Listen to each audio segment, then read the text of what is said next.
Hello students, welcome back to Raunak sir की पाठशाला। चलिए देखते हैं थ्योरी ऑफ स्ट्रक्चर्स में आपको आपके सर ने अभी तक क्या क्या पढ़ाया है और क्या क्या डाउट्स हैं। आपके नोट्स मुझे मिल गए थे कुछ, पार्ट वन में अभी क्लियर करने की कोशिश करूँगा। ठीक है, चलिए शुरू करते हैं थ्योरी ऑफ स्ट्रक्चर्स। सबसे पहला topic determinate and indeterminate structures. Structures होता क्या है? Combination of beam, columns, slab, वो सब तो ठीक है, बेसिक है, उसमें कुछ नहीं जा रहे अपन। टाइप्स ऑफ स्ट्रक्चर्स, पहला टॉपिक जो थ्योरी ऑफ स्ट्रक्चर्स का है, type of structures, determinate and indeterminate. ये न्यूमेरिकली भी समझ सकते हैं बट अपन थ्योरेटिकली पहले समझेंगे। When equations of static equilibrium, जब equations of static equilibrium sufficient होती हैं टू एनालाइज द स्ट्रक्चर। सबसे पहले जो मेन पॉइंट आया है इसमें, बिल्कुल एक एक करके, what is equations of static equilibrium. चलिए ये देखेंगे। सबसे पहले तो यहाँ पे भी है, are sufficient when equations of static equilibrium are sufficient to analyze the structure। Structure analyze कैसे करते हैं वो भी देखते हैं अभी। मतलब कैलकुलेट, एनालाइज मतलब लोड्स का कैलकुलेशन या रिएक्शंस का कैलकुलेशन। बेस्ट है एग्जांपल के साथ समझते हैं। Consider a simply supported beam, hinge at one end and roller at other end. ठीक है, लोड लगा दो इस पर कुछ भी पी, वो तो आप निकाल लोगे। चलिए, हिंज कितने रेजिस्टेंस देता है? एक वर्टिकल एंड एक हॉरिजॉन्टल। और रोलर रेजिस्टेंस फोर्स देता है ओनली वर्टिकल। ठीक है, अभी के लिए इसको R1 एंड R2 मान लेते हैं। सो अगर मैं इस बीम पे लोड्स का या रिएक्शंस का कैलकुलेशन करूं तो तीन बेसिक स्टैटिक इक्विलिब्रियम की इक्वेशंस होती हैं। Summation of forces in x direction is equal to zero, summation of forces in y direction is equal to zero, summation of movement in z direction is equal to zero। By default ये use नहीं होगा क्योंकि x direction में सिर्फ एक force है horizontal, उसको resist कोई नहीं कर रहा है और वो भी उसकी वैल्यू नहीं आएगी, जीरो आएगी। वैल्यू तो तब आएगी ना जब उसके रिएक्शन में कोई फोर्स होगा। Every action has equal and opposite reaction. तो जब रिएक्शन का रिएक्शन ही नहीं है, एक्शन का रिएक्शन ही नहीं है, तो उसकी वैल्यू क्या होगी? जीरो। वर्टिकल में है, इसका यूज करते हुए हमने देखा कि R1 plus R2 is equal to P हो जाएगा, summation of forces in y direction. By default ऊपर जाने वाले forces, upward forces I have considered positive and downward forces I have considered negative. But अभी भी ये वैल्यू नहीं आई है, ये सिर्फ एक इक्वेशन वन बन गई। थर्ड, ये यूज हो गया। थर्ड, मूवमेंट किसी भी एक पॉइंट पे, let this point be A, B and C। So किसी भी पॉइंट पे, अच्छा अगर इसकी डिस्टेंस L है, and by default basic case मानते हैं, ये L/2 पे सेंटर पे लाई कर रहा है, तो हमें पता है P/2 हो जाएगा। कैसे हुआ देखियो, summation of moment at B is equal to zero हमने मान लिया, B पे मूवमेंट जीरो हो जाएगा। So R1 into L/2 is equal to, ये तो क्लॉकवाइज गया, is equal to R2 into L/2। मतलब L/2 कट गया, R1 is equal to R2 आ गया। पुट कर दो वैल्यू किसी की भी तो R1 R2 P/2 आ जाएगा। ठीक है, तो ये क्या किया मैंने, here I have calculated the force और reactions in a beam using equilibrium conditions। ये हैं मेरी equilibrium conditions, 3 होती हैं ये इन नंबर। सो अगर ये sufficient है निकालने के लिए क्या, और एनालाइज करने के लिए स्ट्रक्चर और लोड्स और रिएक्शंस निकालने के लिए, then the structure is termed to as determinate structures. Example, simply supported beam या कैंटिलीवर बीम। कैंटिलीवर बीम क्यों? ये रही है कैंटिलीवर बीम, ये हॉरिजॉन्टली, वर्टिकली एंड मूवमेंट तीनों को रजिस्ट करता है। ये सपोर्ट, एक ही सपोर्ट है इसमें, दूसरा तो है ही नहीं। ये जो एक सपोर्ट, फिक्स सपोर्ट है, ये हॉरिजॉन्टल, वर्टिकल एंड मूवमेंट तीनों को रजिस्ट कर रहा है। तो तीन unknown and we have three equilibrium conditions, static equilibrium conditions। So cantilever beam is also an example of indeterminate structure। अब आते हैं indeterminate structure पर। जब static equilibrium conditions not sufficient होती हैं analyze structure के करने के लिए, means consider a fixed beam, let this support be A and this support be B। A support पे कितने हैं इन्होंने? 3, B सपोर्ट पे 3, टोटल स्टैटिक इक्विलिब्रियम कंडीशंस हैं 3। मतलब 6 unknowns and we have 3 static equilibrium conditions. So these 3 conditions are not sufficient to analyze the structure. These 3 conditions are not sufficient to analyze the structure. So these type of structures are termed as indeterminate structure. वो कैसे होते हैं वो बात की बात है, वो सब बात की बात है. अभी डिटर्मिनेट और इनडिटर्मिनेट क्या होते हैं ये देख लिया हमने. होपफुली ये डिफरेंस आपको क्लियर हुआ होगा with example. Second point, bending moment and shear force at any section is independent on material property. अगर आपको बेंडिंग मोमेंट और शियर फोर्स के फॉर्मूलेज ध्यान होंगे तो किसी भी फॉर्मूले में मटेरियल की प्रॉपर्टी का कोई कांस्टेंट या कोई वेरिएबल नहीं आता, इसलिए दिस आर इंडिपेंडेंट. मतलब किस मटेरियल का है कौन सा स्ट्रक्चर, इस पे डिपेंड नहीं करेगा बेंडिंग मोमेंट या shear force, irrespective of any material. मैंने वुड का ले लिया, कंक्रीट का ले लिया, ग्लास का ले लिया, कोई भी मटेरियल ले लिया, बेंडिंग मोमेंट शियर फोर्स अगर लोडिंग कंडीशन सेम है, सपोर्ट सेम है, तो सब वैल्यू सेम आएंगी इनडिटर्मिनेट स्ट्रक्चर. लेकिन this is not in case of indeterminate structure. Indeterminate structure में डिपेंडेंट होता है, मटेरियल की प्रॉपर्टी पे डिपेंड करता है वो कि बेंडिंग मोमेंट क्या आएगा, शियर फोर्स क्या आएगा at each and every section. मतलब हर सेक्शन पे bending moment and shear force अलग अलग हो सकता है, मटेरियल की प्रॉपर्टी बताएगी. और same loading, same condition, same and condition से अगर डिफरेंट डिफरेंट मटेरियल्स हैं तो ज़रूरी नहीं कि उनका बेंडिंग मोमेंट और शियर फोर्स सेम आए. ओके, इसीलिए मटेरियल की property is important in indeterminate structure. But determinate structure में वो इंडिपेंडेंट होता है और डिटर्मिनेट में डिपेंडेंट होता है. मटेरियल प्रॉपर्टी पे डिपेंड करता है bending moment and shear force. चलिए सेम आगे, अगर आपको bending moment and shear force cross section पे भी नहीं डिपेंड कर रहा, अगर मटेरियल की प्रॉपर्टी पे डिपेंड नहीं कर रहा, तो वो इंडिपेंडेंट होगा cross section and moment of inertia. अच्छा, ये सबको पता है कि cross section and moment of inertia interlink है. Cross section and moment of inertia interlink, वो तो बेसिक चीज़ें हैं, बचपन में पढ़ी थी. मोमेंट ऑफ इनर्शिया के फॉर्मूले में क्रॉस सेक्शंस आती हैं, आपको पता है क्रॉस सेक्शन एरिया आता ही आता है. ठीक है, सर्कुलर है, रेक्टेंगुलर है, क्रॉस सेक्शन क्या है उससे मोमेंट ऑफ इनर्शिया चेंज हो जाता है सेक्शन का. अब bending moment and shear force independent होते हैं क्रॉस सेक्शन एरिया के एंड मोमेंट ऑफ इनर्शिया के. ठीक है, are independent of cross section area and moment of inertia. But in case of indeterminate structures, they are dependent on cross sectional area and moment of inertia. चलिए ये भी clear हो गया हमारा. Next, temperature variations. ये बहुत important difference है और ये सिर्फ और सिर्फ प्रैक्टिकली एक्सपीरियंस किया जा सकता है. प्रैक्टिकली अगर मैं एक बीम पे टेम्परेचर वेरिएशंस करवाऊंगा तो उसमें कोई स्ट्रेसेस ऑकर होंगे या नहीं होंगे? होंगे. सो प्रैक्टिकली इनडिटर्मिनेट स्ट्रक्चर होते हैं सारे. मतलब जो स्ट्रक्चर इन बिल्डिंग और स्ट्रक्चर इन ब्रिजेस, बिल्डिंग, जो भी स्ट्रक्चर आप कंसिडर करो, टेम्परेचर वेरिएशन स्ट्रेसेस कॉज करेंगे. लेकिन डिटर्मिनेट स्ट्रक्चर हम कुछ भी कर दें, वेरिएशंस टेम्परेचर के स्ट्रेसेस कॉज नहीं करेंगे. Do not cause any stresses. एक याद करने का तरीका है, सिर्फ ये मैं समझाऊंगा नहीं, लेकिन सिर्फ एक ट्रिक है याद करने की. डिटर्मिनेट स्ट्रक्चर आप अज्यूम करते हो, इनडिटर्मिनेट स्ट्रक्चर प्रैक्टिकली होता है. देखो सारे डिफरेंसेस आपको क्लियर हो जाएंगे. प्रैक्टिकली जितने स्ट्रक्चर होते हैं वो इक्विलिब्रियम कंडीशन से सॉल्व नहीं होते, लेकिन आप अज्यूम करते हो जो स्ट्रक्चर वो स्टैटिक इक्विलिब्रियम कंडीशन से सॉल्व हो सकता है. प्रैक्टिकली कोई भी स्ट्रक्चर पे bending moment and shear force dependent होता है मटेरियल प्रॉपर्टी पे प्रैक्टिकली. बट हम अजम्पशन लेते हैं कि इंडिपेंडेंट होता है. नहीं लेंगे अजम्पशन तो पढ़ नहीं पाएंगे, समझ नहीं पाएंगे. Cross section area, moment of inertia depend करते हैं ईच एंड एवरी सेक्शन पर प्रैक्टिकली. अजम्पशन नहीं करते. टेम्परेचर वेरिएशन ऑकर करते हैं प्रैक्टिकली, अजम्पशन नहीं करते. बस आप ये समझ लीजिए, डिटर्मिनेट स्ट्रक्चर अज्यूम किया है आपने, इनडिटर्मिनेट स्ट्रक्चर प्रैक्टिकल स्ट्रक्चर होता है, सिर्फ समझने के लिए.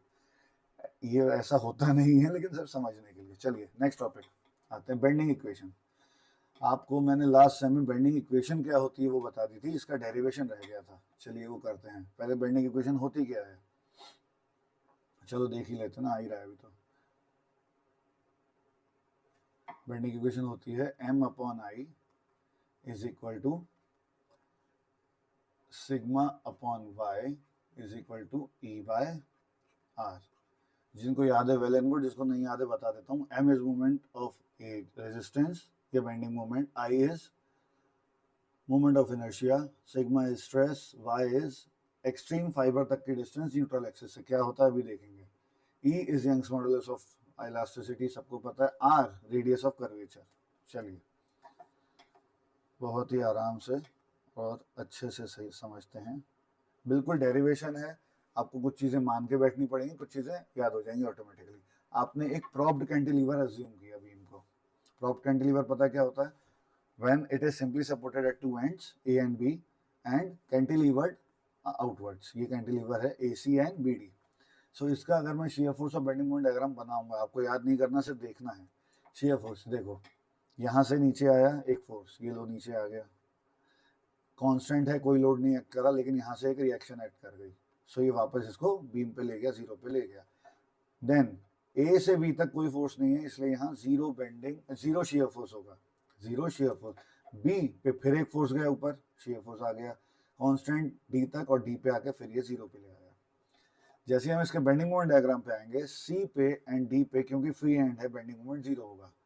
ए एंड बी पे आएगा, लेकिन ए एंड बी के बीच में बेंडिंग मोमेंट कांस्टेंट रहेगा थ्रू आउट। ये कांस्टेंट रहेगा, this will be constant throughout A and B.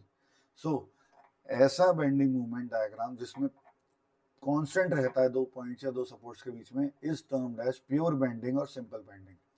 Pure bending and simple bending simply जहां शियर फोर्स जीरो होता है एंड बेंडिंग मोमेंट कांस्टेंट होता है। खत्म। इसी पार्ट की स्टडी करनी है अपन को। इस पे एक छोटा सा क्रॉस सेक्शन अज्यूम कर लो, ठीक है। ये क्रॉस सेक्शन की स्टडी करेंगे और अपना डेरिवेशन हो जाएगा। चलिए फिगर से, ठीक है देख लेते हैं। ये रहा वो जो छोटा सा क्रॉस सेक्शन अज्यूम किया था, ए सी नाम दे दिया।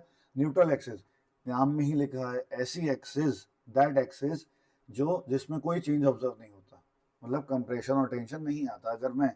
अगर मैं इस पोर्शन पे दोनों तरफ कंप्रेशन लगा दूं ऐसे, या बेंड कर दूं इसे क्लॉकवाइज, एक क्लॉकवाइज, ठीक है, एक तरफ क्लॉकवाइज एक तरफ एंटी क्लॉकवाइज, तो ये ऐसे बेंड करेगा। ये रहा आपका second shape, first figure, second figure, और थर्ड तो इंपॉर्टेंट नहीं है, थर्ड इज नॉट इंपॉर्टेंट, वो बस स्ट्रेस वेरिएशन, स्ट्रेस डायग्राम दे रहा है, ठीक है।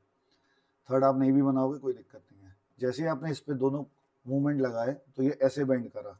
अब वो एक्सिस एन एन डैश की लेंथ इंक्रीज होगी, लेकिन इन पे कोई स्ट्रेस ऑकर नहीं होगा, कोई भी स्ट्रेस ऑकर नहीं होगा। That axis is known as neutral axis. AC की लेंथ डिक्रीज हो जाएगी, BD की बढ़ जाएगी। EF, ये यहाँ पे एक सेक्शन अज्यूम किया at a distance y from neutral axis. Consider a axis EF at a distance y from neutral axis. इसकी लेंथ EF से E', F' हो जाएगी, ठीक है। सेंटर, अगर ये कर्वेचर कर्व हो रहा है तो कहीं ना कहीं एक सर्कल बनेगा, उसका एक सेंटर होगा, उसका एक रेडियस होगा r न्यूट्रल एक्सिस तक, and also it has an theta angle. आप सबको पता है angle is equal to r का अपॉन रेडियस, होपफुली आपको पता है, ये यूज होने वाला है, अभी बचपन में पढ़ा था स्कूल में। चलिए कुछ नहीं, थ्योरी है। EF डेल एक्स मान लिया, ये देखो EF की लेंथ डेल एक्स मान ली, कोई दिक्कत नहीं है। NN डेल एक्स हो गया, ठीक है, उसके इक्वली होगा before applying the load, before bending. After bending NN dash increase नहीं होगा, ये डेल एक्स के बराबर, तभी तो न्यूट्रल है। मैंने अभी बोला था न्यूट्रल इंक्रीज होगा सिर्फ समझाने के लिए, लेकिन एक्चुअली में नहीं होता। क्यों? It will remain unchange. Neutral axis का नाम ही वो एक्सिस है जो चेंज नहीं होती किसी भी तरह पे। बट EF चेंज हो जाएगा E', में, और वो इंक्रीज होगा। क्यों? न्यूट्रल एक्सिस के ऊपर कंप्रेशन लग रहा है, नीचे टेंशन लग रहा है, ठीक है। ये फाइबर्स टूटेंगे और ये और स्ट्रेंथ जोड़ देंगे। चलिए कुछ नहीं, आगे वापस angle is equal to arc upon radius, ठीक है। Angle is equal to arc upon, वापस इधर ही देख लेते हैं, angle is equal to arc upon arc, ये N dash is equal to arc है, थीटा इंटू रेडियस हो जाएगा। और सेम E', F' के लिए ये थीटा तो रहेगा, आर क्या हो जाएगा, R will be R plus Y, radius R plus ये y डिस्टेंस भी ऐड हो जाएगी E', F' तक आने के लिए, ठीक है। ये जीरो नहीं है, थीटा है। चलो आगे बढ़ते हैं, यही लिखा है From figure it is clear that n dash n dash is equal to r theta, e dash f dash equal to r plus y into theta, n dash n के इक्वल होगा बिकॉज न्यूट्रल एक्सिस से change नहीं होगा. So del X is equal to R theta. Del X इसकी वो कितनी थी length assume करी थी ना अपन ने. डेल एक्स ये देखो ये रही. We have considered it del x, length of n or n dash n dash. So increase in the length. इसमें से ये माइनस कर दो. Let this be equation 1, this be equation 2. So 2 minus 1 e dash f dash minus e dash f n बोल दो, जो भी एक ही चीज है सब. तो r plus y theta minus r theta, r plus y theta equation 2 minus equation 1. ये n dash n के इक्वल है और n ई एफ के इक्वल है बिफोर बेंडिंग, इसलिए ये माइनस किया है. ठीक है. जैसे आप इसको ओपन करोगे y इंटू थीटा आएगा. ब्रैकेट ओपन किया, R theta minus R theta गायब हो गया, सिर्फ y थीटा बचेगा. ठीक है. अब इक्वेशन 1 2 नाम दे दिया है तो इसको इक्वेशन 3 नाम दे देंगे. स्ट्रेन आपको सबको पता है. स्ट्रेन क्या होता है? Strain is increase in length और change simply change in length upon original length. By default यहाँ पे इंक्रीज हो रही है लेंथ ई एफ की. सिर्फ ई एफ की बात करेंगे जो टेंशन पोर्शन पे है. So E F is increasing. So increase in length upon original length. Increase in length ये आपने भी equation 3 में निकाला है. Increase in length y into theta upon original length EF जो थी क्या थी? EF की original length क्या थी? del x थी सर. del x हाँ बिल्कुल del x थी. ये देखो equation 1. del x किसके बराबर है? r theta. पुट कर दो equation 1 से r ये इसकी वैल्यू उठा के यहाँ original length में पुट कर दो. ठीक है. So r theta y theta upon r theta. So theta theta cut गया, y अपॉन r आ गया. किसके रिस्पेक्ट में आया ये? स्ट्रेन आया y अपॉन थीटा. चलो बाकी थ्योरी तो देख लेना वीडियो पॉज करके, कोई इश्यू नहीं है. अब आप सबको पता है, ये सब मैं समझा देता हूँ. Stress is directly proportional to strain. जैसे ही प्रोपोर्शनलिटी का साइन हटाया, यंग्स मॉडुलस पिक्चर में आ गया. स्ट्रेन की वैल्यू अभी मैंने इक्वेशन नंबर इसको बोल दो 4. स्ट्रेन की वैल्यू अभी मैंने इक्वेशन नंबर 4 में निकाली. क्या थी वो? पुट कर रहा हूँ अभी मैं इसको. अब यहाँ पे अब क्यों देखूँ स्ट्रेन? अब तो वैल्यू पुट करूँगा. हाँ जी. अरे हाईलाइटर नहीं चाहिए भाई. चलिए y अपॉन आर. जैसे मैंने इसको यहाँ पुट किया into y upon R, rearrangement करके आ गया sigma upon y is equal to E by R. Rearrangement किया. पूरी थ्योरी किसी काम की नहीं है, बस आपको ये पता होना चाहिए. ये जितनी थ्योरी लिखी किसी काम की नहीं है. हाँ लिख सकते हैं लिखने के लिए, लेकिन हो ये रहा है. ठीक है. ये मेरी इक्वेशन नंबर 5 बन गई. 4 थी ना लास्ट. हाँ जी ये लेगी, ये रही इक्वेशन नंबर 5 बन गई. ये half part of bending movement equation is completed. Now rest half part पे आते हैं. चलिए यहाँ तक आ चुके थे. अच्छा चलिए, ये इसका क्रॉस सेक्शन है. क्रॉस सेक्शन ऑफ जो आपने बीम कंज्यूम करी थी. बाय डिफॉल्ट ये रेक्टेंगल ले लिया, कोई इशू नहीं है. न्यूट्रल एक्सिस से y डिस्टेंस ऊपर एक सेक्शन अज्यूम किया जिसका एरिया डी ए होगा. न्यूट्रल एक्सिस से y डिस्टेंस ऊपर आपने एक एरिया सेक्शन अज्यूम किया जिसका एरिया डी ए है एंड इसकी थिकनेस डी वाई है. सो फोर्स क्या होता है? स्ट्रेस होता है फोर्स अपॉन एरिया. सो इससे फोर्स क्या हो जाएगा? Stress into area. स्ट्रेस क्या है? Sigma area D A. Stress की वैल्यू अभी मैंने पीछे इक्वेशन में निकाली है. ये कहाँ गई? ये 5th इक्वेशन में. ये रही ये रही ये तो है stress. Stress E into Y upon R put कर दिया यहाँ पे. इसकी जगह पुट कर दिया E into Y upon R into D A. इसको अब मुझे इंटीग्रेट करना है. बाय डिफॉल्ट ई और आर कॉन्स्टेंट्स हैं, आपको सबको पता है. ई और आर कॉन्स्टेंट है, इंटीग्रेशन से बाहर आ जाएगा, बचेगा Y integration Y D A. D A निकालते हैं. क्या है इसका डी ए? अगर मैं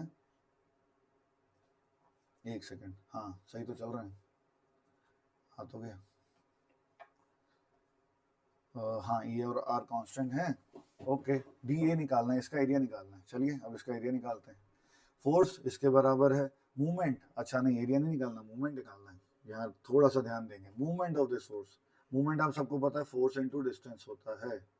फोर्स इनटू डिस्प्लेसमेंट बोल दो, डिस्टेंस बोल दो, अभी के लिए एक ही चीज है. सो फोर्स ऑन द बॉडी, ये आ गया फोर्स. अभी जो आपने निकाला ये total force E upon R integration Y D A. ठीक है. Into distance Y distance. ठीक है. डिस्टेंस हमारी तो वाई चलेगी ना. न्यूट्रल एक्सिस से इसकी डिस्टेंस कितनी है? Y. So force into perpendicular distance Y. So this is the force जो भी अपन ने पीछे किया और इंटू वाई डिस्टेंस कर दिया तो वाई स्क्वायर डी आ गया। तो हमारे इंटीग्रेशन वाले फॉर्मूले में अगर इसको पुट करूंगा तो integration E upon R into Y square D हो जाएगा टोटल मूवमेंट। अब ये m की वैल्यू आ रही है, पहले ये फोर्स की वैल्यू आ रही थी, मुझे मूवमेंट बेंडिंग मूवमेंट इक्वेशन में m चाहिए, फोर्स नहीं चाहिए। सो मूवमेंट लाने के लिए मैंने वो निकाला है, force into perpendicular distance. So m is equal to E upon R integration Y square D A. और अगर आपने स्ट्रक्चर मैकेनिक्स अच्छे से पढ़ा था तो आपको ध्यान होगा integration Y square d is nothing but movement of inertia.